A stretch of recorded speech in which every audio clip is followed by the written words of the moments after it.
ദാരിദ്ര്യവുമായി ബന്ധപ്പെട്ട് നമ്മൾ മനസ്സിലാക്കേണ്ട ഒരല്പം കാര്യമാണ് ഞാൻ ഇന്ന് നിങ്ങളുമായി സംസാരിക്കാൻ ഉദ്ദേശിക്കുന്നത്. ശാരീരികമായി ചില പ്രയാസങ്ങളുണ്ടെങ്കിലും ചില വാർത്തകൾ കാണുമ്പോൾ നമുക്കാകെ വിഷമവും പ്രയാസവും വരാറുണ്ട്.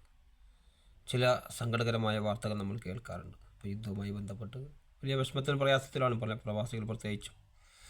അപ്പോൾ നമ്മൾ നാട്ടിൽ ചില ആളുകൾ ഈ അടുത്ത് കണ്ട ഒരു വീഡിയോ, ഒരു വാർത്ത, സ്വന്തം മകളെ, അങ്ങനെയുള്ള പല വാർത്തകളും നമ്മൾ കാണാറുണ്ട്. സ്വന്തം മകനെ അല്ലെങ്കിൽ മകളെ വധിച്ചു കളയുക, അല്ലെങ്കിൽ കൂട്ടമായി ആത്മഹത്യ ചെയ്യുക, അല്ലെങ്കിൽ മക്കൾക്കൊക്കെ വിഷം കൊടുത്ത് അവസാനം ഭാര്യയും ഭർത്താവും മരിക്കുന്ന ഒരവസ്ഥ, വിഷം കഴിച്ച് അല്ലെങ്കിൽ മറ്റെന്തെങ്കിലും രീതിയിൽ അങ്ങനെ മരിക്കുന്ന അവസ്ഥകൾ നമ്മൾ പലപ്പോഴും കാണാറുണ്ട് നമ്മുടെ നാടുകളിൽ. അപ്പോൾ അതിലൂടെ പലരും ചിന്തിക്കുന്നത്, എൻ്റെ മരണശേഷം എൻ്റെ മക്കൾ എന്താകും, അല്ലെങ്കിൽ അവരുടെ ഭാവി എന്താകുമെന്ന് ആലോചിച്ചുകൊണ്ട്, അല്ലെങ്കിൽ അവർ ദാരിദ്ര്യത്തിൽ എങ്ങനെ, അല്ലെങ്കിൽ അവരെങ്ങനെ ജീവിക്കുമെന്നൊക്കെ ചിന്തിച്ചുകൊണ്ടാണ് പല ആളുകൾ അങ്ങനെ ചെയ്യുന്നത്. അവരെ ഭാഗത്ത് നിന്ന് ചിന്തിക്കുമ്പോൾ പലപ്പോഴും നമ്മൾ വിചാരിക്കും, എന്താ ശരിയല്ല, അവർ കാലശേഷം എന്താവും. അങ്ങനെ പലപ്പോഴും അങ്ങനെ ചിന്തിക്കുന്ന ആളുകളുമുണ്ട്. ചില ആളുകൾ നമ്മൾ ആരോടുമായി നമ്മൾ സംസാരിക്കുമ്പോൾ ചില ആളുകൾ പറയാറുള്ളത് അതാണ്. അവരങ്ങനെ ചിന്തിച്ചിട്ടുണ്ടാവും, അവരുടെ മക്കളെ ശേഷം ആര് നോക്കും, ഇപ്പം നമ്മ മരിച്ചുപോയി, നമുക്കെന്തെങ്കിലും സംഭവിച്ചു നമ്മളെ മക്കളാരും നോക്കും, അല്ലെ നമ്മളെ ഭാര്യൻ്റെ അവസ്ഥ എന്താകും. അങ്ങനെ പല ചിന്തകളായിട്ട് മുഴുകുന്ന ആളുകളുണ്ട്. അതേപോലെ ദാരിദ്ര്യത്തെക്കുറിച്ച് പറയുമ്പോൾ മറ്റൊരു വിഷയം കൂടിയുണ്ട്. ചില ആളുകൾക്ക് ഒന്നോ രണ്ടോ കുട്ടികളുണ്ടാവും. അതിൽ കൂടുതൽ കുട്ടികളില്ലാത്ത എന്താണെന്ന് ചോദിച്ചാൽ, ഇപ്പോൾ നമുക്കറിയാം ഒരുപാട് മാർഗ്ഗങ്ങളുണ്ട്. ഗർഭനിരോധവുമായി ബന്ധപ്പെട്ട് പല മാർഗ്ഗങ്ങളുമുണ്ട്. അപ്പോൾ അങ്ങനെയുള്ള എന്തെങ്കിലും മാർഗ്ഗങ്ങൾ ഉപയോഗിച്ച് കുട്ടികൾ അധികം ആകുന്നതിന് ഭയക്കുന്നുണ്ട് പലരും. എന്താ വെച്ചാൽ, ഒരു കുട്ടീനെ ഇങ്ങനെയല്ലോ നോക്കി, രണ്ടാമത്തെ പ്രസവം ഭയങ്കര ബുദ്ധിമുട്ടായിരുന്നു, പിന്നെ ഒന്നും കൂടി ജനിച്ചാൽ എങ്ങനെ നോക്കും, അല്ലെങ്കിൽ അവരെങ്ങനെ പോറ്റും, അവരെങ്ങനെ പഠിപ്പിക്കും, അവർക്ക് എങ്ങനെ വിദ്യാഭ്യാസം നൽകും, അങ്ങനെ പല ചിന്തകളും. പ്രത്യേകിച്ച് നമ്മൾ മനസ്സിലാക്കേണ്ടത്, ഒരുപാട് കുട്ടികളുടെ കുടുംബത്തിലേക്ക് നമ്മൾ നോക്കുക. അവിടെ ഒരു കുട്ടി വരുമ്പോഴുള്ള അവസ്ഥ ആയിരിക്കില്ല രണ്ടാമത്തെ കുട്ടി വരുമ്പോൾ, പിന്നെ ആ അവസ്ഥ ആയിരിക്കില്ല മൂന്നാമത്തെ കുട്ടി വരുമ്പോൾ, ആ അവസ്ഥ ആയിരിക്കില്ല നാലാമത്തെ കുട്ടി ഉണ്ടാകുമ്പോൾ. ഓരോ കുട്ടി കൂടുന്തോറും അവർ കൂടുതൽ മെച്ചപ്പെട്ടുകൊണ്ടിരിക്കുന്നതായി നമ്മൾ കാണാൻ വേണ്ടി സാധിക്കും. ഇപ്പോൾ 7 മക്കൾ, അതിൽ 5 പെൺമക്കളാണ് ഒരാൾക്ക്. എൻ്റെ ഒരു സുഹൃത്താണ്. അപ്പോൾ അതിൽ 5 പെൺമക്കൾ, അതിൽ 3 പേരുടെ വിവാഹം കഴിഞ്ഞു. അപ്പോൾ നമ്മൾ പണ്ടൊക്കെ ചെറുപ്പത്തിലൊക്കെ അവരെ കാണുമ്പോൾ ഭയങ്കര പ്രയാസത്തിനും ബുദ്ധിമുട്ടില്ല. നമുക്കറിയാം, ഒരുപാട് പാവപ്പെട്ടരായി ജീവിക്കുമ്പോൾ അവർക്ക് ഒരുപാട് കുട്ടികളുണ്ടാകുമ്പോൾ അവരെ പോറ്റുന്ന എങ്ങനെ, വളർത്തുന്ന എങ്ങനെ. പക്ഷേ എത്ര നല്ല രീതിയിലാണ് കല്യാണം കഴിപ്പിച്ച് അയച്ചത് 3 പേരെ.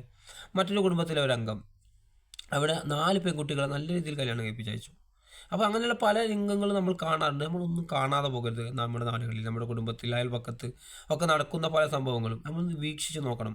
കുറച്ചും കൂടി സൂക്ഷ്മമായി വീക്ഷിക്കാനും അതുമായി ബന്ധപ്പെട്ട് നമ്മൾ ചിന്തിക്കാനും തയ്യാറാകണം. അപ്പോൾ ചിലപ്പോൾ ഒന്നാമത്തെ രണ്ടാമത്തെ കുട്ടി ജനിക്കുമ്പോൾ അവർ വളരെ പ്രയാസത്തിലായിരിക്കും. ഈ അടുത്ത കാലത്ത് ഒരാളെ നാട്ടിൽ സംസാരിച്ചപ്പോൾ അദ്ദേഹം പറഞ്ഞത്, 2 മക്കളുടെ ധാരാളമാണ്. കാരണം അതിനെ തന്നെ നല്ല ഭാഗം നോക്കുക, പോറ്റുക, പഠിപ്പിക്കുക, അവരെ നല്ല നിലയിലെത്തിക്കുക, അതല്ലേ നമ്മൾ ചെയ്യേണ്ടതെന്ന്. നമ്മൾ തുച്ഛമായൊരു ബുദ്ധി വെച്ചുകൊണ്ട് നമ്മൾ ചിന്തിക്കുന്നത്. ശരി, 3-4 മക്കളായ എന്താ പഠിപ്പിക്കാൻ, അപ്പോൾ നമുക്ക് സാമ്പത്തികമായി ബുദ്ധിമുട്ടാവില്ല എന്നാണ് ഈ വ്യക്തി ചിന്തിക്കുന്നത്. പക്ഷെ മറിച്ച് അങ്ങനെയല്ല. ഞാൻ ചോദിച്ചു, നിങ്ങളുടെ അച്ഛനും അമ്മയ്ക്കും നിങ്ങൾ എത്ര മക്കളുണ്ട്? അപ്പോൾ അവർ 4 ആളുണ്ട്. മറ്റൊരാൾക്ക് 5 ആളുണ്ട്. തൻ്റെ ജ്യേഷ്ഠനോ അല്ലെങ്കിൽ തൻ്റെ അച്ഛൻ്റെ ജ്യേഷ്ഠനിയൻ അങ്ങനെ ഉണ്ടല്ലോ, 5 ആളുണ്ട്, 6 ആളുണ്ട്. അതിന് ചോദിച്ചു, നിങ്ങളെ അമ്മ നിങ്ങളെ എങ്ങനെയാണ് വളർത്തിയതെന്ന് നിങ്ങൾക്കറിയോ? അപ്പോൾ അമ്മയുടെ കഥകൾ നിങ്ങൾ ചോദിച്ചിട്ടുണ്ടോ? അമ്മ കഞ്ഞിയൊക്കെ വെച്ചിട്ട് അതിൻ്റെ വെള്ളം അമ്മ കുടിച്ചിട്ട് വറ്റി അങ്ങക്ക് എന്നിട്ടൊക്കെ ജീവിച്ച കാലം ഉണ്ടായിരുന്നു. അങ്ങനത്തെ കാലമാണോ ഇന്ന്? നിങ്ങളെ മക്കൾക്ക് എന്താ, 1-2 മക്കൾക്ക് എന്താ നിങ്ങൾ കൊടുക്കുന്നത്? രാവിലെ ബ്രെഡ്, അല്ലെങ്കിൽ ആംപ്ലേറ്റും ബ്രെഡും ആക്കിയത്, അല്ലെങ്കിൽ ബൂസ്റ്റ്, ഹോർലിക്സ്, അങ്ങനെയുള്ള നല്ല നല്ല സാധനങ്ങളാണ് കൊടുക്കുന്നത്. ഇപ്പോൾ കഞ്ഞി വെച്ചിട്ടൊന്നുമല്ല. അപ്പോൾ അത്രയും ഉണ്ട്.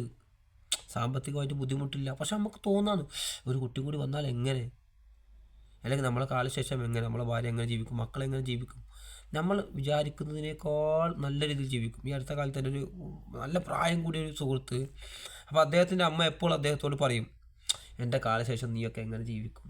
അപ്പോൾ അമ്മയാണ് എല്ലാം ചെയ്തു കൊടുക്കുന്നത്, അമ്മ എല്ലാം നോക്കും, അമ്മ ജോലിക്ക് പോകും, അമ്മ വളപ്പ് നോക്കും, എല്ലാം കൊണ്ടുകൊടുക്കും, മക്കൾക്കൊക്കെ കൊടുക്കും. 3-4 മക്കളാണ്, മക്കൾ വളരെ പ്രയാസപ്പെട്ടിട്ട് നോക്കി. അവസാനം ഈ മനുഷ്യൻ പറഞ്ഞൊരു വാക്കുണ്ട്, വളരെ തമാശ രൂപത്തിലാണ്, പക്ഷേ അത് കാര്യമായി നമ്മൾ ചിന്തിക്കേണ്ട ഒരു വാക്കാണത്. അദ്ദേഹം പറഞ്ഞത്, അമ്മയുടെ കാലശേഷമാണ് ശരിക്കും ഒരു കഞ്ഞി കുടിച്ചത്, അമ്മയുടെ കാലശേഷമാണ് ശരിക്കും നന്നായി ഒരു കഞ്ഞി ഭക്ഷണമൊക്കെ കഴിച്ചതെന്ന്. അപ്പോൾ അമ്മയുടെ കാലത്ത് അത്രയും കഷ്ടപ്പാടായിരുന്നു ഇങ്ങനെ നോക്കുമ്പോൾ. പണ്ടൊക്കെ ചില ആളുകൾ പറയണ്ട, എൻ്റെ അച്ഛനൊന്നും ചെയ്തില്ല, അല്ലെങ്കിൽ നമുക്ക് വേണ്ടി ഒന്നും ചെയ്തു വെച്ചില്ല, അതുകൊണ്ടാണ് ഞാൻ ഇത്ര കഷ്ടപ്പാടില്ല. ഒരിക്കലും അങ്ങനെ നമ്മൾ ഒരിക്കലും ചിന്തിക്കില്ല. നമ്മുടെ പിതാക്കന്മാർ അവർ ആ അവസ്ഥയിൽ ജീവിക്കുമ്പോൾ തന്നെ അവർ പ്രയാസപ്പെട്ടിട്ട് തന്നെ നമ്മൾ നോക്കുന്നതിനെ കുറിച്ച് ചിന്തിച്ചാൽ വലിയൊരു കാര്യമാണ് നമ്മൾ നോക്കിയെന്നത്. കാരണം ആ അവസ്ഥയിൽ അവർക്ക് അത്രേ പറ്റിയുള്ളൂ, അവർക്ക് അത്രയും പറ്റിയല്ലോ.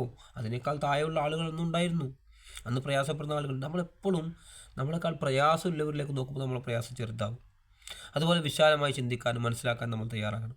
ഇങ്ങനെ കുട്ടികളൊക്കെ വിഷം കൊടുത്ത് അല്ലെങ്കിൽ വളരെ രീതിയിൽ വധിച്ച് കളയാന്നിട്ട് സ്വയം ആത്മഹത്യ ചെയ്യുക എന്ന് പറയുമ്പോൾ വളരെ ഭീരുത്വപരമായ ഒരു നീക്കമാണ്. മരണശേഷം ഒന്നുമില്ല, നമ്മളിങ്ങനെ ജീവിച്ച് മരിച്ചു പോകുന്നവരാണെന്ന് ചിന്തിക്കുന്നവരാണ് പലരും അങ്ങനെ ചെയ്യുന്നത്. അങ്ങനെയല്ല, മരണശേഷം ഒരു യഥാർത്ഥമായ ഒരു ജീവിതത്തിലേക്കാണ് നമ്മൾ കടന്നു പോകാനുള്ളത് എന്നും കൂടി നമ്മൾ മനസ്സിലാക്കണം. അതേപോലെ നമ്മൾ അങ്ങനെയുള്ള കുടുംബത്തിലേക്ക് നമ്മൾ നോക്കുമ്പോൾ നല്ലൊരു ബർക്കത്ത് ആ കുടുംബത്തിൽ മൂന്നാമത്തെ നാലാമത്തെ കുട്ടിയൊക്കെ ജനിക്കുമ്പോൾ ഉണ്ടാവും. അവർ കുറച്ചും കൂടി മെച്ചപ്പെട്ട് പോകുന്നതായി നമുക്ക് കാണാൻ വേണ്ടി സാധിക്കും. ആ ഒരു കുടുംബത്തിൽ ആ ഒരു ഭാര്യയ്ക്കും ഭർത്താവിനും ആ കുടുംബത്തിനും ഇടയിൽ അല്ലാഹു സുബ്ഹാനഹു വ തആല ദൈവം ബർക്കത്ത് നൽകുന്നതായിട്ട് നമ്മൾ കാണുന്നത്. അപ്പോൾ ഞങ്ങൾക്ക് അറിയുന്ന ഒരു സുഹൃത്ത്, അദ്ദേഹത്തിൻ്റെ ആദ്യത്തെ മകളുടെ പ്രസവത്തിന് സമയത്ത് ഭയങ്കര പ്രയാസപ്പെട്ട് പൈസക്കൊക്കെ ബുദ്ധിമുട്ടുന്നതായിട്ട് ഞാൻ കണ്ടു. രണ്ടാമത്തെ നോക്കുമ്പോഴേക്കും രണ്ടാമത്തെ മകളുടെ പ്രസവം നോക്കുമ്പോഴേക്കും നല്ല സുഖസുന്ദരമായിട്ട് വലിയ കടമൊന്നുമില്ലാതെ പോയി.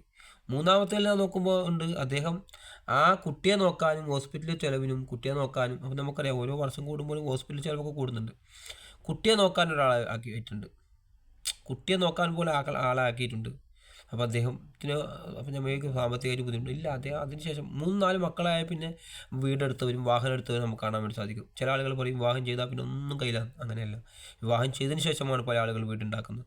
വിവാഹം ചെയ്തതിന് ശേഷമാണ്, ഒരുപാട് കുട്ടികളുടെ ശേഷമാണ് പലരും വാഹനം വാങ്ങുന്നത്. അങ്ങനെയൊക്കെയുള്ള ആളുകൾ നമ്മൾ കാണാൻ വേണ്ടി സാധിക്കും.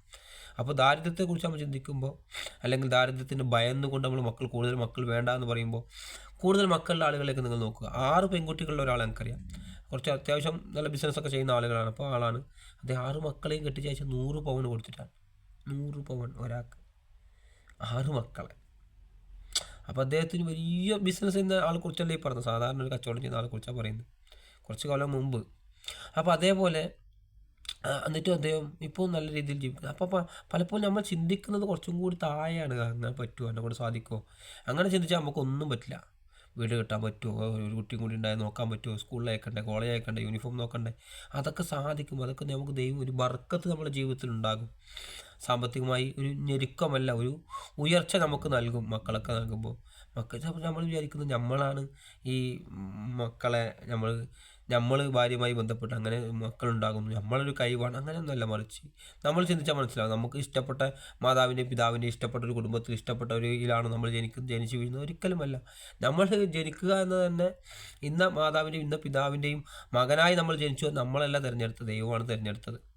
അതേപോലെ അവരുടെ മകനായി ആ കുടുംബത്തിൽ ജനിച്ചു, അല്ലെങ്കിൽ ഇന്ന മാതാവിന് ഇന്ന പിതാവിന്, അങ്ങനെയൊക്കെ പല രീതിയിൽ നമ്മൾ ചിന്തിക്കുമ്പോഴും നമ്മൾ സ്വയമാണ് ഇതൊക്കെ തീരുമാനമെടുത്തത്, അല്ല.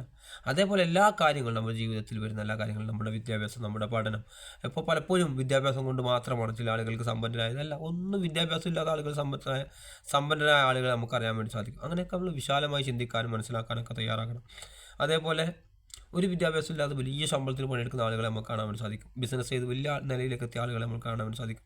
അതൊക്കെ ഡിവൈഡ് ചെയ്ത് കൊടുക്കുന്നത്, ഡിവൈഡ് ചെയ്ത് ഒരു റൂൾസൊക്കെ തീരുമാനിച്ച് നൽകുന്നത് ഒരിക്കലും അവരവരെ കഴിവ് ഇത് വെച്ചിട്ടോ, അല്ലെങ്കിൽ വിദ്യാഭ്യാസം വെച്ചിട്ടോ, അല്ലെങ്കിൽ മറ്റെന്തെങ്കിലും യോഗ്യത കൊണ്ടോ അല്ല.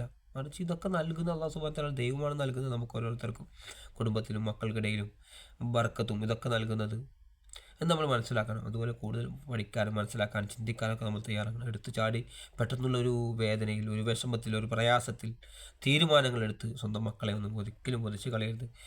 അല്ലെങ്കിൽ തുച്ഛമായ സമ്പത്തിന് വേണ്ടി തൻ്റെ കൂടപ്പിറപ്പുകളെ വധിച്ച് കളയുന്ന പലപ്പോഴും അങ്ങനെയുള്ള കാഴ്ചകളും വാർത്തകൾ നമ്മൾ കേൾക്കാറുണ്ട്. ഒരിക്കലും അങ്ങനെയുള്ള എടുത്തു ചാടി ഒരു തീരുമാനം എടുക്കരുത്. വളരെ ആലോചിച്ച്, വളരെ സമാധാനത്തോടെ, അതുപോലെ ഒരുപാട് ആളുകളുമായി കൂടി ആലോചിച്ചൊക്കെ ചെയ്യണം. അപ്പോൾ അങ്ങനെ എന്തെങ്കിലും വിഷമകരമായ പ്രയാസകരമായ അവസ്ഥ വരുമ്പോൾ ഒരുപാട് ആളുകളുമായി കൂടി ആലോചിക്കാം, മുതിർന്ന ആളുകളുമായി. അപ്പോൾ നമ്മൾ പലപ്പോഴും പല ആളുകളും നിസ്സാരമായി കാണാറുണ്ട്. എന്നാൽ ഒരു പ്രായം കഴിയുമ്പോൾ, ഒരു 40 വയസ്സൊക്കെ കഴിഞ്ഞ ആളുകൾ നിങ്ങൾ ചോദിക്കുകയാണെങ്കിൽ അവർ പറയും, എൻ്റെ പിതാവ് പറഞ്ഞ് ഞാൻ കേട്ടിരുന്നെങ്കിൽ, എൻ്റെ ഇളയപ്പ പറഞ്ഞ്, എൻ്റെ മൂത്തപ്പ പറഞ്ഞ് ഞാൻ കേട്ടിരുന്നെങ്കിൽ എന്നൊക്കെ പറയുന്ന ആളുകളെ നമുക്ക് കാണാൻ വേണ്ടി സാധിക്കും. ഒരുപാട് കാര്യത്തിൽ എൻ്റെ പിതാവിനെ ഞാൻ അനുസരിച്ചിരുന്നെങ്കിൽ എവിടെയോ എത്തിപ്പോയതിനെ, ഞാൻ നല്ല നിലയിലായെന്നൊക്കെ പറയുന്ന ആളുകളെ സാധിക്കും. കാരണം അവർ പറയുന്ന ഇത്രയും കാലത്ത് അവർ വിദ്യാഭ്യാസം കൊണ്ട് മാത്രമല്ല, ഒരുപാട് കാലത്തെ അനുഭവങ്ങൾ അവർക്കുണ്ട് എന്നതാണ് യാഥാർത്ഥ്യം. ഒരുപാട് അനുഭവങ്ങളിലൂടെ അവർ കടന്നു പോയിട്ടുണ്ട്. അതുകൊണ്ടാണ് അവർക്ക് അത്രയും അറിവും കഴിവും ആ ഒരു ബിസിനസ്സിലായാലും കാര്യങ്ങൾ തീരുമാനം എടുക്കുന്ന കാര്യത്തിലായൊക്കെ വലിയ പ്രാപ്തിയും വലിയൊരു കഴിവ് അവർക്കുള്ളത് അവരുടെ ആ ജീവിതത്തിലെ എക്സ്പീരിയൻസാണ്. എത്ര കാലം ജീവിച്ചു, അത്രയും കാലഘട്ടത്തിലെ എക്സ്പീരിയൻസ് അവർക്കുള്ളത് കൊണ്ടാണ്.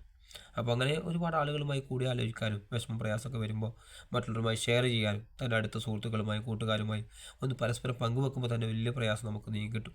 അതുപോലെ ഒരുപാട് വഴികൾ നമ്മൾ നോക്കുക. വലിയ പ്രയാസങ്ങളൊക്കെ വരുമ്പോൾ പെട്ടെന്ന് എടുത്ത് ചാടി ഒരു തീരുമാനം എടുക്കരുത് എന്ന് കൂടി പറഞ്ഞാൽ ഒരുപാട് സമയമായി എൻ്റെ വാക്കുകൾ നിർത്തുകയാണ്. ഒരുപാട് ആലോചിക്കുക, കൂടി ആലോചിക്കുക, കൂട്ടുകാരുമായും കുടുംബക്കാരുമായൊക്കെ എടുത്ത് ചാടി ഒന്നും തീരുമാനിക്കരുത്.